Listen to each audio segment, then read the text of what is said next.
Coming up, we'll be looking back at the origins of the modern art movement in America and the impact of the 1913 Armory Show in the Windy City. And we'll be discussing the works of Pablo Picasso at the Chicago Art Institute before moving on to the Arts Club of Chicago for a panel discussion on the intersection of culture and commerce, then and now. That's next on The High Road.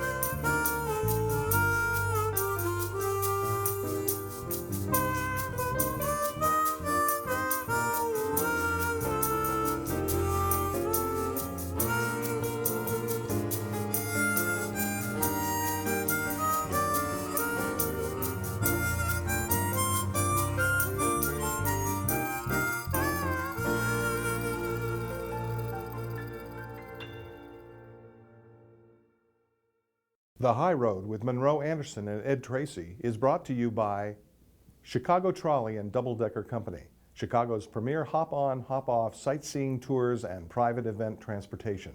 Visit chicagotrolley.com.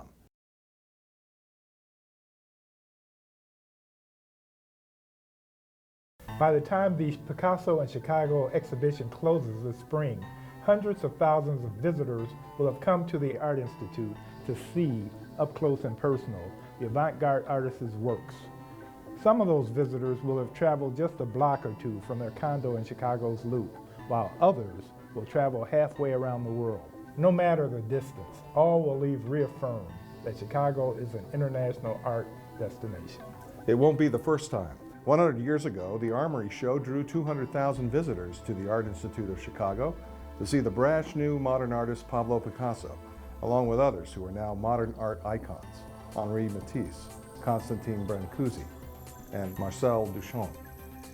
Then as now, the exhibitions highlight how art for art's sake merges with art for the sake of the bottom line. I'm Monroe Anderson.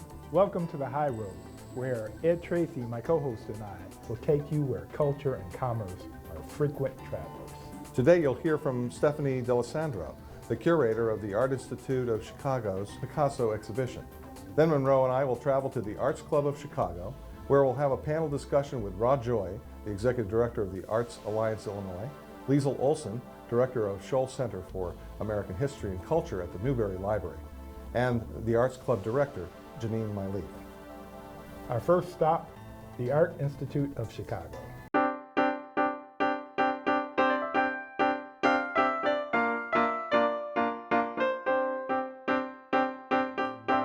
It's been 100 years since Picasso first showed here in Chicago, but are there other reasons that we're celebrating 100 years later? The real big special thing is that 100 years ago in Chicago, we celebrated the Armory Show, which was this international exhibition of avant-garde art. It was the first time that Picasso and Matisse and Brancusi and Duchamp were shown in the United States.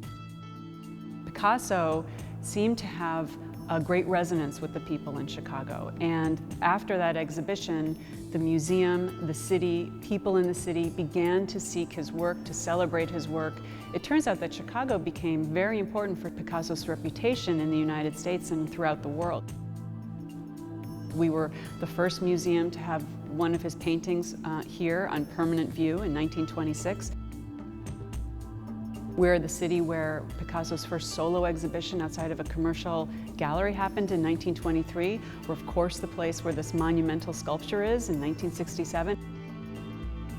Those are the things that made it completely obvious for us when we started to think about having the exhibition, an exhibition to celebrate the history of the Armory Show, that it had to be Picasso. The Armory Show was much larger than just a city event. It was something that changed the landscape for American art, for artists, for gallerists, for museums. It completely changed what was seen as contemporary art afterwards. By the time the show came here, there was also a reputation about the exhibition. It had a kind of scandalous quality to it because of this, strange Cubist art that was being shown. And the nudes? Well, there's one famous painting by Marcel Duchamp that's called The Nude Descending a Staircase. I think that some of that scandal also made it very popular and brought people into the museum, so it was a kind of win-win on both sides. Right, and what's interesting is they did think it was a big joke and that it was going to last about a year or something like that. Yeah. It would fade away. Yeah, and Cubism was something specifically that got focused on because it was so strange. Picasso and Braque begin to make paintings that are very abstracted and hard to read, and they do look like jokes. I mean, it's fair to say, what were these artists thinking? What they're trying to pull something over on us because it was so different. As a city, as appreciators and cultivators of art, are we still cutting edge? For contemporary art today, I can tell you that Chicago is an incredibly vibrant place, both in the production and the exhibition of contemporary art. We have great collectors in our city, great artists in our city, and when I travel to places for a biennale or to another museum, people know this institution and they know our city as a place where art is celebrated. At the turn of the century, Chicago was the fourth largest city in the Western world. Gertrude Stein's abstract commentary of the day, lambasted by the press on the eve of the opening of the 1913 Armory Show, would define modernism in the years that followed. Stein, along with Arthur T. Aldis, who is recognized as a key member of the team that brought the Armory Show to Chicago, became a powerful and influential voice for contemporary artists, writers, and poets of the era.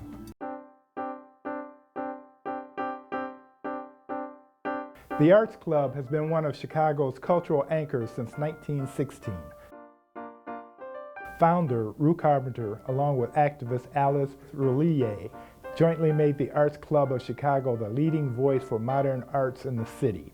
It was these two women's vision and efforts that led to Picasso's first exhibition in an American art museum. Ed and I were greeted by the Arts Club director, Janine Myleaf, and toured the exhibition gallery before joining a discussion with Rod Joy, Executive Director of the Arts Alliance Illinois, and Liesl Olson, Director of Shoals Center for American History and Culture at the Newberry Library. We asked Liesl to tell us more about the significance of the 1913 Armory exhibition and the founding of the Arts Club of Chicago in the years that followed. The Armory Show started in New York, went to Chicago, and then went on to Boston. And people had never really seen works of art like this before, not in America. And certainly not when it came to Chicago within the walls of a venerable institution like the Art Institute. There are a couple things that are really shocking about the Armory Show in its Chicago manifestation. First, that it's at a major American museum. Secondly, that the students are not in support of it. The students protested the Armory Show. They were worried about what they were learning and how they were going to make money coming out of the Art Institute as working artists in Chicago. And if it wasn't the kinds of things that they were getting taught, whether it was how to draw realistically the female nude or a landscape, if this was the new way, well, they didn't know this. Right. It was threatening what they were spending all this effort on learning. Right. There are some various collectors, Arthur Aldis, Arthur Jerome Eddy, who start really promoting modernist art in the city. Harriet Monroe being one of them. She was, of course, the founder of Poetry Magazine.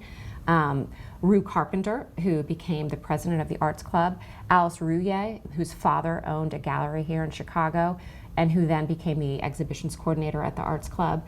These figures brought these modern artists to Chicago. Okay, why was the Arts Club so cutting edge back at that time? I mean, how did this come to be? Because of the people that were involved, Rue Carpenter and Alice Roulier, but also because institutionally it was founded to do that. So you had the Art Institute, which was a giant institution that, giant institutions tend to be slow moving and slow to respond. And you had the Arts Club, which founded itself with a mission to foster a conversation between art workers and art lovers. That was their language. And also to promote modern art. Literally, that's how it was founded. And it was a small institution and could be responsive and fast moving. In fact, Alice Roulier, who was the exhibitions coordinator, she wrote to New York gallerists and gallerists all over the world basically saying, when avant-garde sells in Chicago, it's because of the Arts Club. In the meantime, Chicago and the Art Institute both get an international reputation. You know, that's the thing to remember, that when the Picasso show does well, you know, three things happen. Number one, you know, Chicago's international reputation wins. You know, we're positioning Chicago as a global capital for the arts, not just a city that's about basketball and deep dish pizza. It's a city that really embraces and supports artists and creativity. The other thing that happens is our institutions win, whether it's the Arts Club, the Art Institute. Our institutions benefit from that foot traffic, and our local economy does better, because study after study shows that cultural tourists stay longer, spend more. That's why tourism is on the top of the economic development agenda in Springfield. And for Mayor Emanuel here in Chicago, his goal is to increase tourism to 50 million visitors by 2020. What kind of an increase is that, where we are now? Yeah, I think we were at 16 million in the last year. I think it's a very exciting time for cultural policy and cultural planning in the city and the state. We're in a unique position where literally it's a race to the top with many of our policymakers that are positioning themselves as champions for creativity and the creative economy. And while it's no secret that the arts are good for our soul, they serve to unite us, inspire us, and challenge us. In this environment, the top three issues facing policymakers at all levels of government is jobs, jobs, jobs. You know, our museums, theaters, dance companies, they support over 78,000 full-time equivalent jobs. And when you think about the arts not only put people to work, the arts also put money in the pockets of non-arts related businesses. So when the arts are thriving, our restaurants are doing well, our hotels are doing well, the transportation industry does better. The other thing to keep in mind, here in Illinois, we're competing against other states in a race to attract talented workers, that the arts are a magnet for talent and tourists. Here in Chicago, 36% of people who attend arts events come from outside of Cook County, and they spend approximately 2.5 times more than their local counterparts when they attend arts events. The focus of art and culture bring all these economic things to bear to a community. They bring more people in, they bring more jobs. Absolutely. You know, we have a mayor who made history just a few short months ago in unveiling both a bold, new, ambitious cultural plan for the city of Chicago. I think the same can be said with executive leadership in Springfield. We have a governor who understands the importance of the arts to creating jobs, supporting jobs in other industries, and growing our tourism industry. Our quality challenge as advocates is how do you translate goodwill and rhetoric into meaningful policies and important investment, and that's something that we're working on every day. I think there are three key ingredients to a vibrant creative economy. Number one, you have to have a strong indigenous arts community, and whether it's our institutions or our artists, we have a vibrant and robust creative sector here. You also need strong philanthropic support, and I think you also need political leadership that gets it. And so if we can really leverage that, the city will win, the state will win, and our artists and our creative enterprises will win. And I think no other city in America is poised to really seize that magic than Chicago. Back 100 years ago, when Picasso was first brought here and the other modern artists, did we have a similar situation at that time as now, or was it different?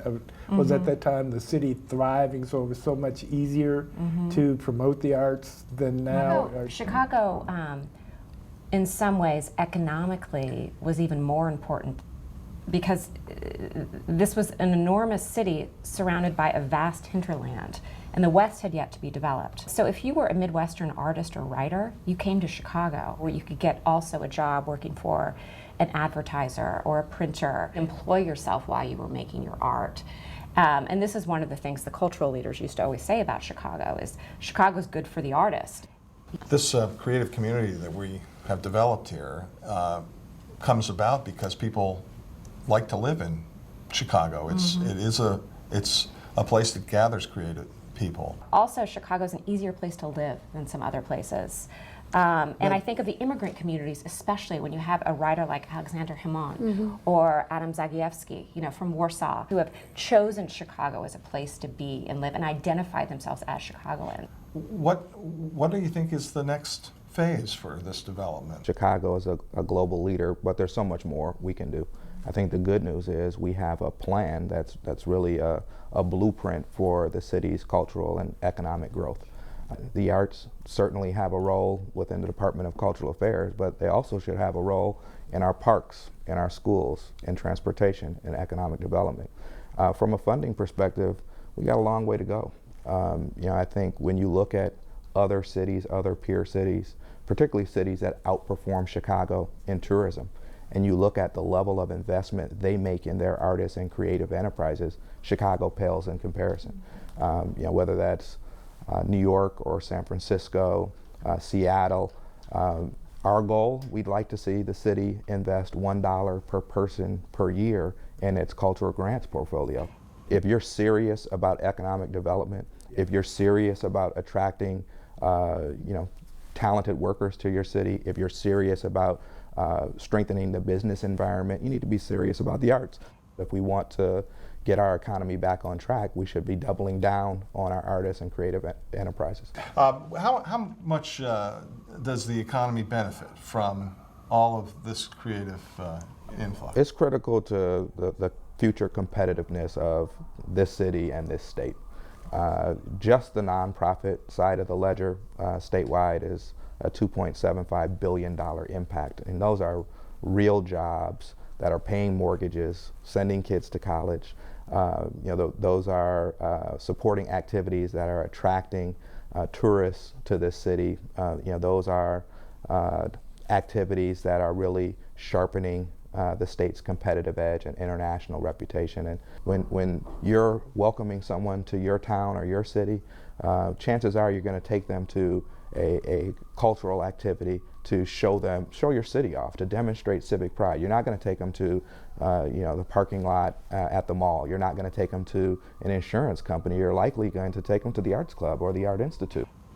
That is why the Arts Club was founded. I mean, that conversation continues. That community building is really a core of it. I mean, we were founded to make a place for conversation between people who loved art and people who were making art. This is why the high road is here. Amen for the high road. I'll take the high road.